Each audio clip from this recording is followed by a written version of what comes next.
Good morning guys. Ayan. Magre-real talk ako ngayon guys. Ayan. Itong yan, pangalan niya guys, ah, Gilbert, Himera de Paclayon. Ngayon, nag-chat sa akin, siguro nakikita niya guys yung aking mga upload, yung mga ganon. Siguro, kita niya. Ngayon, nag-message siya sa akin. Sabi niya, tinanong ko siya, sabi ko ganon. Ito, sir, ito, Kuya Himera de Paclayon. Sabi. Ngayon, tinanong ko siya sa message niya. Taga saan ka ba? Sabi ko ganun sa kanya. Ang sagot sa akin, taga Dumangas siya. Hindi ba taga Dumangas nga ako? Ngayon, syempre, ang nakita niya sa profile ko, guys, Kinilitan Amalia. Ang ano ko sa kanya, sir, taga saan kayo? Kasi may po ako, ako Dipaklayon. Doon siya namangha. Ginchat niya ako ulit. Sino ba ang tatay mo, kag nanay mo? Siyempre, di ba, tanungin ko guys kung sino ang tatay nanay niya. Para malaman ko ang mga angkan ng mga Dipaklayong kung saan siya nagmula. Tapos alam guys, nakakatawa pa. Sinagot pa naman sa akin ni Sir Gerbert. Sabi niya, hindi niya ako kilala kasi guys sinabi niya sa akin, anak ako ng tatay ko, kag anak din ako ng nanay ko. Yun, parang ginanong ko, oo, alam ko. Sabi ko ganun sa kanya, gin-chat niya ako. Sabi niya, oo, alam ko, sir. Sabi ko, anak ka ng nanay mo, kag tatay mo. Kasi, niya nga ako. Gin-chat niya ako. Tapos, ngayon, yung pag-chat niya sa akin, binalikan ko siya. Sabi ko, sir, nagtatanong lang po ako kasi, Dipaklayon po ang pamilya ko. Sabi ko ganyan sa kanya, baka, kakilala kita o baka na mga angkan ka ng aking tatay. Sabi ko ganun. Ay, doon siya namangha. Alam mo guys, short talaga. Taga Lublob pala siya guys. Ayan, ang mga kamag-anak ng mga Dipaklayon, Lublob, Dumangas, Iloilo, yun guys. Ngayon, namangha siya. Kasi nakikita niya yung mga vlog ko siguro. Baka intention niya, baka lagi siyang dumadaan sa wall niya yun ni Kuya. Magpinsan pala kami. Kaya yun na sabi niya, pasensya ka na. Sabi niya sa akin, hindi ko alam kung sino ang lahi mo. Kilala mo ba ang mga Dipaklayon sa Dumangas? Sabi ko, sa Buwang. Sabi niya, oo. Sabi niya, sino ba ang tatay mo? Sabi sa akin, alam mo, in short talaga guys. Kaya ako natutuwa kay Sir Gilbert Himera Dipaklayon. Tinanong ko siya kung ano ang aming palitan ng aming mga conversation. Sinabi ko sa kanya angkan ako ni Pablo Dipaklayon kasi si Tioy Nilson Dipaklayon na lang ang buhay sa Buwang na yung mga lahat nagmatay na. Sabi ko, kung sino ikaw ang tatay mo, kung maririnig namin kung anong pangalan ng tatay mo, sabihin mo sa akin kasi baka kakilala ng tatay ko. At saka may sila Tioy Nilson, buhay pa, matanungan namin. Kasi tayo mga magpipinsan, mga ganun, hindi na natin nakikilala. Siguro nung gagmay pa tayo, 'di ba, mga maliit pa tayo. Kaya yun, pero ngayon nagsabi siya, Francisco Dipaklayon ang tatay ko. Yun pala yung pasing na sinasabi ko. Ngayon, gen-chat ko yung kapatid ko na sa Iloilo, doon sa Dumangas. Sabi niya sa akin, Bing, sabi ko ganun, sino yung Dipaklayon na kalala mo tong Gilbert Himera Dipaklayon? Sabi ko guys sa kanya. Sabi niya, tanong mo kung sino ang tatay niya. Ayun na sinabi niya, Francisco Dipaklayon. Kilala niya pala ang kapatid ko, pero ako hindi guys kilala niya. Siyempre nagkakilala lang kami sa social media, di ba? Tama yun, di ba? Kaya minsan, lahat na magpipinsan guys, ito isang aral sa akin vlog kasi minsan hindi natin kilala ang mga kamag-anak natin. Kagaya niyan, pinsan balabuo siya ni tatay. Sila ang tugang ang tatay ni Francisco kag ang tatay ni tatay magkapatid. Di magpinsan buo sila. Di siyempre magpamangkin nga kami, cousin na kami, first cousin kami mismo. Yun, nagsorry sa akin guys. Kaya Sir Gilbert ginawa ko tang vlog kasi natutuwa ako dahil hindi mo kilala ako. Kaya hindi niya talaga kilala, hindi niya siguro tiningnan din ang profile ko kung ano ang mga aking mga angkan. Kaya shout out diyan. Tagalublob ikaw. Kaya si Pasing, sabi niyang kapatid ko, kilala ka niya na si Annabel Di Paclayon. Yun ang isa na lang diyan sa Iloilo ang kapatid namin na natira. Kaya yun, ang kuya namin sa Gimbal dati, yun namatay na. Pero ang mga angka naman ng kuya ko, nandyan din yung mga anak niya sa Gimbal. Kaya yun, dalawa na lang sila dyan. Tapos ang sa Manila, no, in-explain ko sa kanila guys. Kaya alam mo na happy ako kasi nakilala ko siya sa online. Kaya yun, hindi ko akalain na ang pagsagot niya sa akin na diretso, ay ma'am, sabi ay, hindi ko kilala ikaw, sabi ko ganun. Tapos ikaw din, hindi rin kita kilala. Hindi niya tiningnan yung profile ko kasi wala doon nakaligay kasi na Di Paclayon.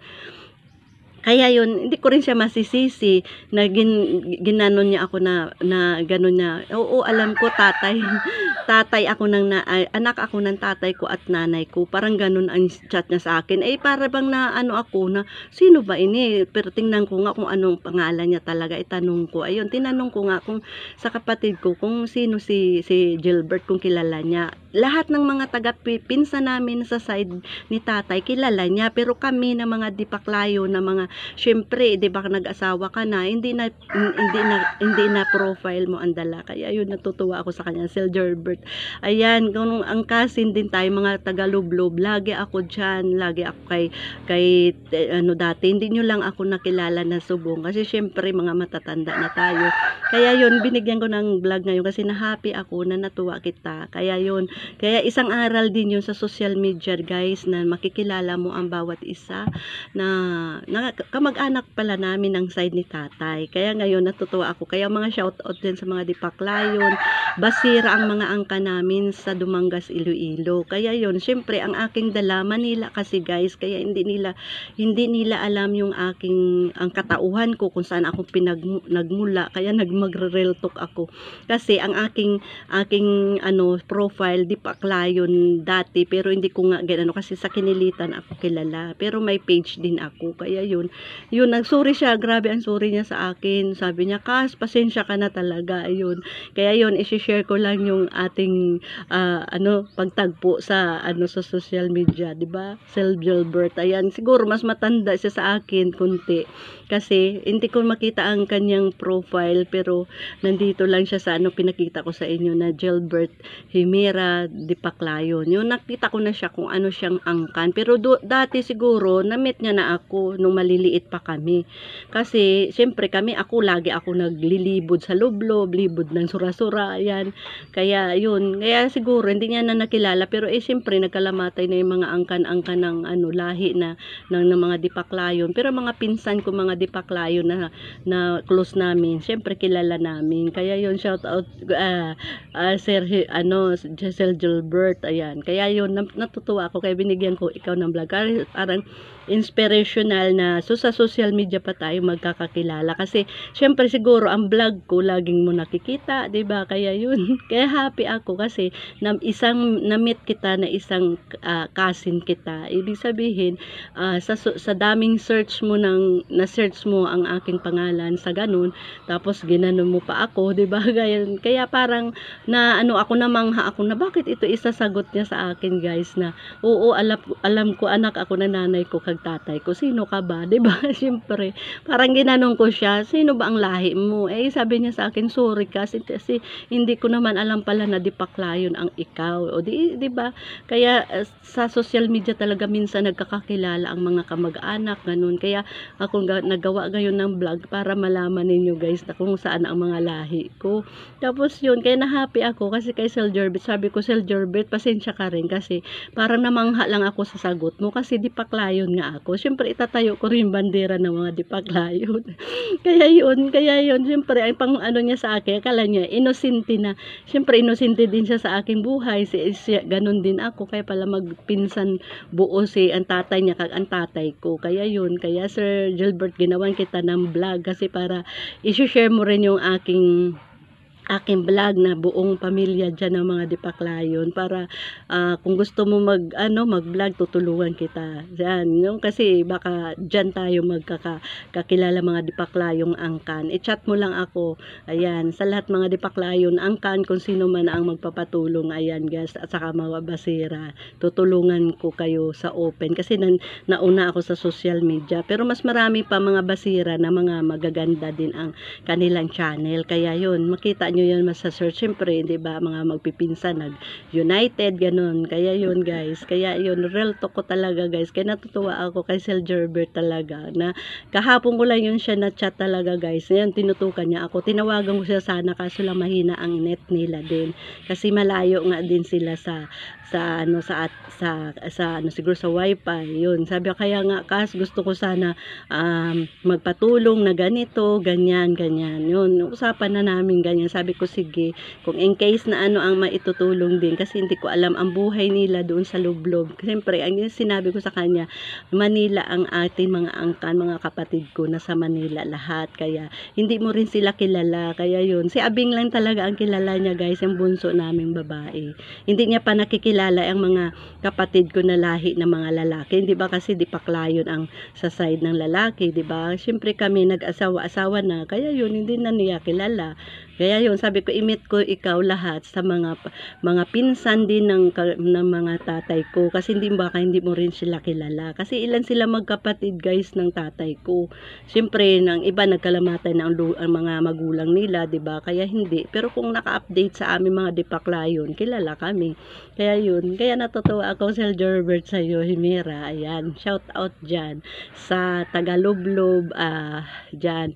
Kaya yun, pa-share na lang ng aking mga vlog. Ayan, kung dumaan man to sa wall mo, ayan, wala akong intention na maging i-vlog kita. Pero akin lang, para na sa social media dito mo ako nakilala bisan cousin, first cousin pa tayo. Kaya yun, shout out guys sa aking mga star senders sa mga hindi pa hindi pa nakapag-subscribe sa aking YouTube channel kag sa aking FB account. Ayan guys, paki-share na lang. Sorry pa-share na lang din Sel Gerbert. Kung gusto mo mag-vlog, tutulungan din kita. Ha, kaya yun. Kaya yan kung magpipinsan talaga, in short, na nakasalubong mo na ganun mo na pala guys, hindi natin alam na magkakamag-anak tayo. May isa pa dito na yung dito Diaz din. Kaya tinatanong ko rin kung sino ang lulo niya kasi ahente siya ng PLDT. Ayun, tinatanong ko kaso hindi lang nakapokus ako sa kanya. Kasi mga Diaz, Dipaklayon, Basira, vlog ni ang aking angkan. Kaya yun, syempre, 'di ba? Kaya yun, kaya kami may mga GC kasi kami may mga GC kasi kami sa mga Dipaklayon family, ganun din sa Basira Aklan, yun. Kaya thank you din. In short talaga, short talaga sa buong Pilipinas ang aking YouTube channel. Ayun, nakilala kayo. Kaya Sel Gerbert, ako salot sa iyo. Yan, thank you. Yan, pa-share na lang. Makilala mo ang mga pinsan mo rin sa pamamagitan ko kasi hindi mo nakilala ang mga angkan. May kapatid pa ako ng mga Dipaklayon talaga, yun. Kaya yun, yung mga makakilala, makapunta ka man sa bahay, makapunta ka man sa angkan ng mga Dipaklayon na magpipinsan, welcome ka. Ayan, nakakatuwa talaga, happy ako. Kaya yun guys, yung aking vlog for today. Ayan guys, thank you, pag i-share na lang. Salamat, bye bye.